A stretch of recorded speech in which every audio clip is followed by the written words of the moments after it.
Coming up on RMU Live, find out which sorority was behind RMU turning pink for 12 hours to raise awareness for breast cancer. And it's that time of year again for students to start planning their spring semester courses. Find out where you can do that. And Eddie Sheehy has a prediction about gas prices that you won't want to miss. Next. Welcome back to RMU Live for Monday, October 20th, 2014. I'm Hannah Smith. And I'm Victoria Lomax. Here's what's happening now.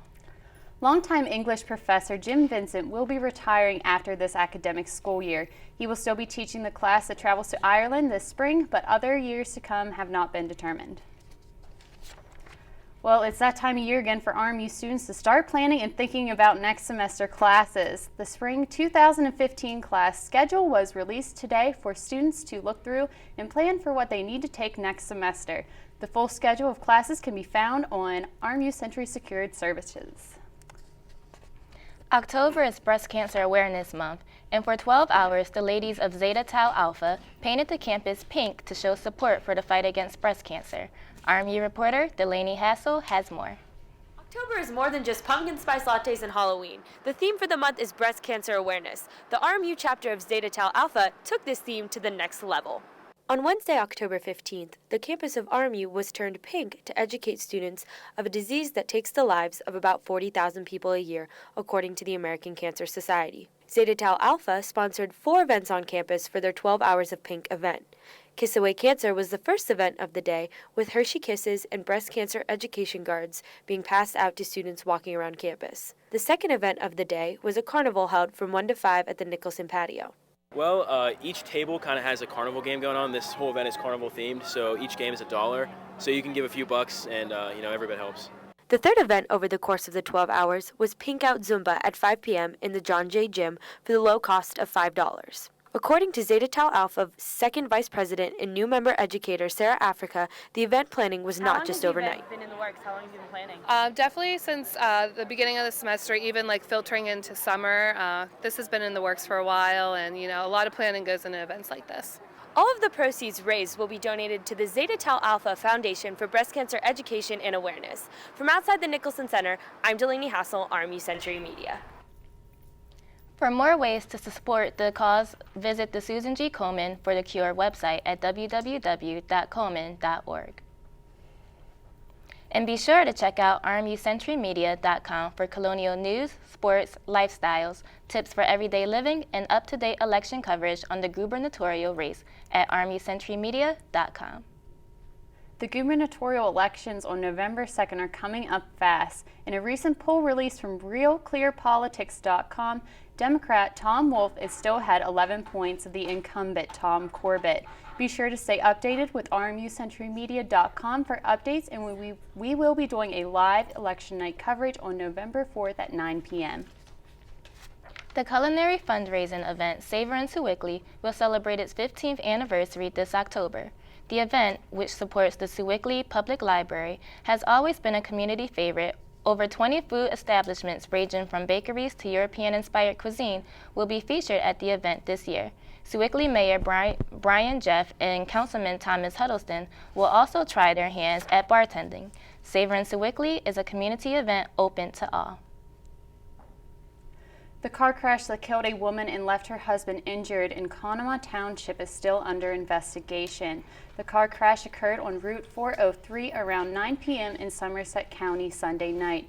Marianne Lee Arison was riding alongside her husband in the car when James, who was driving, crashed. His condition has not yet been released. A vehicle crash in Pittsburgh's West End resulted in a motorcyclist losing part of his leg. The collision involving the motorcycle and a Jeep happened on Woodville Avenue. The 43-year-old cyclist was thrown 20 feet from his bike. The man has not been identified but is now reported in stable condition at Allegheny General Hospital. Taking college life for granted might not be something that you're thinking about now, but RMU Live correspondent Leah Fleischel is in Washington, D.C. this semester. Her time away from campus has caused her to reflect on all the perks of being an RMU student. The list includes having the option to miss class, breaks between class, Changes to scenery throughout the day, seeing everyone on campus, food that isn't your responsibility, having a syllabus, always having someone to talk about that quarter-life crisis, and just overall being a student. To see her complete list, visit RMU-CentryMedia.com. I don't know about you, but I'm really enjoying the college life right now. Yes, I don't really want to think about I definitely understand when they say that college is the best 4 years of your life. I agree. Well, coming up next on RMU Live, we have the update on the tragic fire that shook the community of Mackeysport after killing 4 children Saturday night. And believe it or not, gas prices are going down and RMU students are yik-yakking about it. We have both stories for you next. Cloudy conditions today, but we have a cold front out west. Some rain's coming our way. Full details coming up. These boys are my heroes. They come every week to spend time with my children. At Robert Morris University, every student is expected to reach out to others. They can teach them something no one else can. Wisconsin. They're role models to the children, and homework comes way before sports. Their grades have improved, and their lives are just a bit richer. Okay. What they do for my kids is truly wonderful. Change someone's life. It changes yours forever. Robert Morris University. I call them my lifeline. People don't realize how quickly you can end up on the street. One thing happens in your life, medical bills you can't pay, you lose your job, and that's it. At Robert Morris University, every student is expected to reach out to others. We went to DC to work with the homeless. They sell a newspaper called Street Sense. Thought I'd help. But if you want to give more, you can. This person came up to me and said, "Get a job." And for 2 hours, I felt what it was like to be homeless. Good morning. $1 help. Some of the other students said, "How can we change this?" And I said, "Sometimes you can't change the world, but you may be able to change one person's world." My dream? Open a psych clinic for people on the street. Change someone's life. It changes yours forever. Robert Morris University. Members of McKeesport are still grieving after a candlelight vigil was held to remember a woman, her 4 young children, and father-in-law who died this past weekend in a fire. About 250 people attended the vigil and brought balloons and stuffed animals to place outside their home. The cause of the fire is still under investigation. 3 Pennsylvanians are currently being monitored for Ebola. Governor Tom Corbett and other health officials stated Friday that the 3 individuals were on a flight from Cleveland to Dallas with a nurse who tested positive for the virus. The individuals, who are currently still in Texas, have yet to show symptoms of Ebola and are not being quarantined. While they are free to travel unless they show symptoms, state health officials have excluded traveling on commercial flights for a period of 21 days. State officials are not disclosing personal information, and according to Pennsylvania Health Secretary Michael Wolf, no other Pennsylvanians are being monitored by the state. The Ebola situation has many Americans on edge and looking towards the Obama administration for answers. CNN's Mary Maloney has more on the situation in Texas and Washington, D.C. Officials from Texas Health Presbyterian Hospital are facing a PR nightmare. The Dallas hospital is at the center of the Ebola controversy in the United States. Thomas Eric Duncan was treated and died from the disease there, and 2 nurses who cared for him have the virus. Sunday, the hospital issued an apology. Quote, "As an institution, we made mistakes in handling this very difficult challenge." Sunday is the last day of the monitoring period for 48 people Duncan came into contact with after entering the U.S.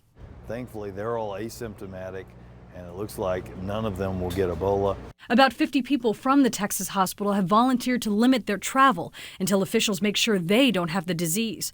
One lab worker who might have handled Duncan's specimens caused a small scare when she boarded a cruise ship bound for Belize. On Sunday, she was back in the U.S., symptom-free. The Obama administration continues to face criticism for its handling of the Ebola matter. Senator Ted Cruz says public health officials are telling the president what he wants to hear. He says Obama should ban flights into the U.S. from Ebola-stricken countries. What is unfortunate is watching the Obama administration treat this as yet another political issue rather than as a public health crisis. Health officials say Cruz is off the mark. I've never had an experience where the president is telling me to tell him something that he wants to hear. I'm Mary Maloney, reporting.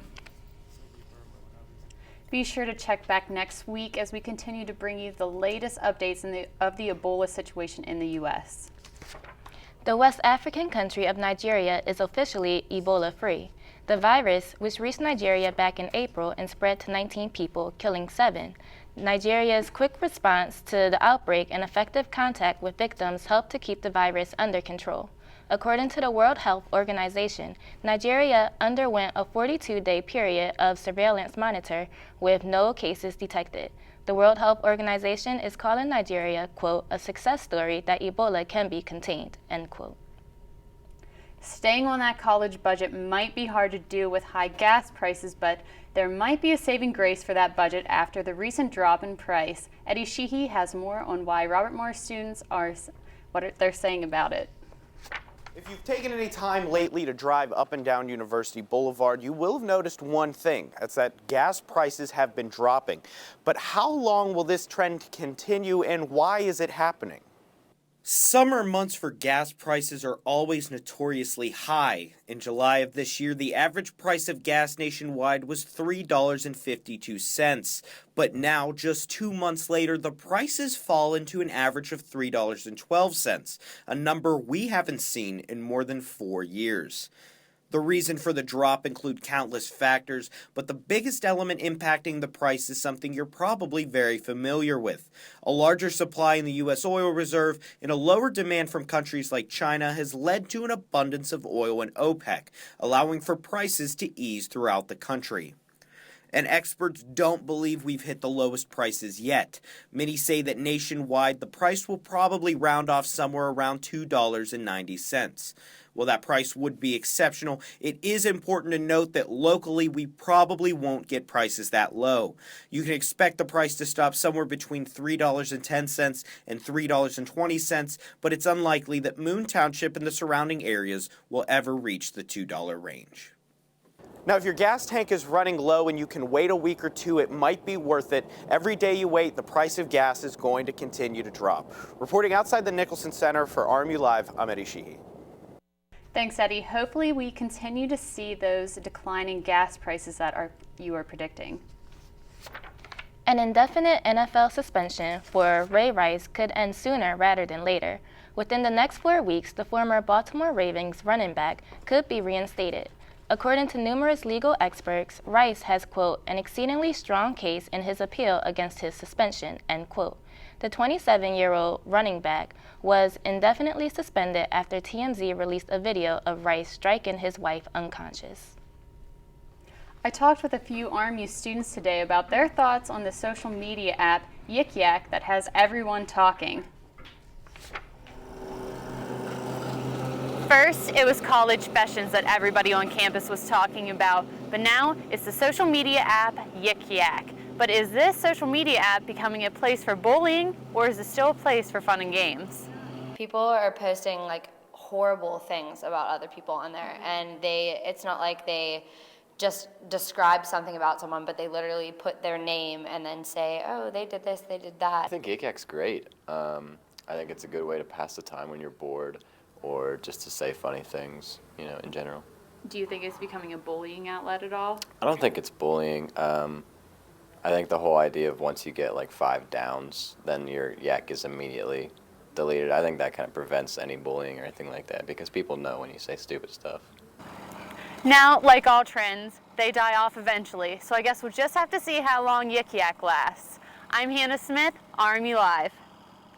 Do you see this, Bronze Bob? It's all about you. It's only a matter of time until the next social media fad takes up the campus by storm. Now, let's see what the forecast is for tonight's Steelers game. Jordan? Hey guys, let's go Steelers. Take a look behind me. Temperature when kickoffs could be around 49. We should see maybe a scattered shower for tonight, and then halftime will be around 48. And we'll get around to about 45 for tonight's low. Rain chances are coming in, so let's go Steelers. G-Morning, sunshine. Wakey, wakey. Text me. Are your parents home later? We can hang. LUV, love you. JK. Holla back. Holla back. Holla back.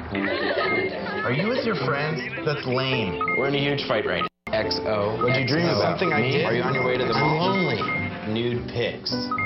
Send me some. Text me. I'm starving. What's for breakfast?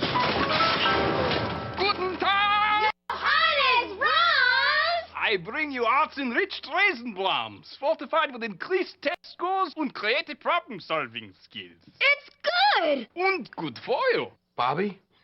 Susie? Don't worry, that's just the power of the art! Feed your kids the arts. For 10 simple ways to learn how, visit AmericansForTheArts.org. You ever think about buying a bigger place? Just waiting for a visit from the credit fairy. There is no credit fairy. How else will I get a better credit score? Look, you keep your credit card balances low and only open a new card if you really need it. No fairy? There's no magic to improving your credit, but there's help, and it's free. Go to creditfairy.org. Yes, ready. Let's go get it.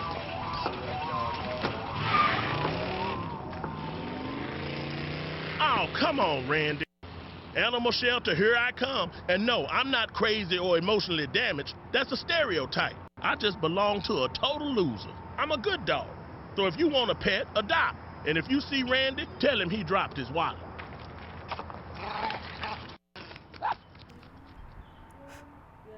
Welcome back to RMU Live. I'm Kristen Kuller with this week's wrap-up in sports. After coming off their first loss of the season, the Pittsburgh Penguins took on the New York Islanders this past Saturday. The Islanders struck first only 5 minutes into the game when defenseman Thomas Hickey found the back of the Penguins' net. Although New York led going into the first intermission, the Penguins were too much for Isles goaltender Yaroslav Halak to keep in check in the second, letting in 2 Penguin goals. In a last-ditch effort to fight back in the third, Islanders head coach Jack Capuano pulled his Halak to give them the advantage, but that still wasn't enough as Patrick Hornquist was able to put the final score on the board with an open net goal. The final score of the contest was 3-1, with the Pens taking their 3rd win of the season. Now going from the ice to the gridiron, the Pittsburgh Steelers do things a little differently tonight as they face the Houston Texans in their first Monday night game of the season. Both teams are coming off detrimental losses in going into divisions into tonight's game, and the Steel City has the home field advantage in the matchup. Although the Pittsburgh fan base has played a huge part of its team's winning, it's the defense that's going to have to show up if they wish to lasso the Texans. To catch tonight's game, make sure to tune in to ESPN at 8:30. That's all the time we have left over here in sports. Now to Jordan with the weather. Hey guys, thanks so much for joining me here. So it is a little bit cooler outside. We have some cloudy conditions, but there's going to be rain increasing for tonight. Temperatures locally are going to be in the 50s this afternoon. 56 for Pittsburgh, 56 for Washington, 54 for Morgantown, so it's a little bit cooler. And we're going to see rain chances for, let's go to tomorrow. And we can see tomorrow we'll have rain chances all day. 54 scattered showers, 51 scattered showers. It's going to be cooler. But we know that we're going to have more rain chances. Take a look at the 5-day forecast, and we can see Tuesday's going to have the best chance for rain. Wednesday, scattered showers. Thursday and Friday, beautiful temperatures. But look at these lows. Very chilly, seasonably cold, and we're going to be seeing some chance of frost maybe. Most everybody is going to be seeing frost probably very soon by the end of the month. We've seen frost warnings, freeze warnings, and we also seen some snow. If you checked out my Facebook page, I would have posted some snow photos. And also, if you want to follow me on Twitter, Jordan Morley TV, I post radar updates, 5-day forecasts, and also a lot of the weather stuff. And now let's go back to the news desk. Have a great week. Thank you, Jordan and Kristen. And that is all we have for RMU Live this morning. We'll see you next time.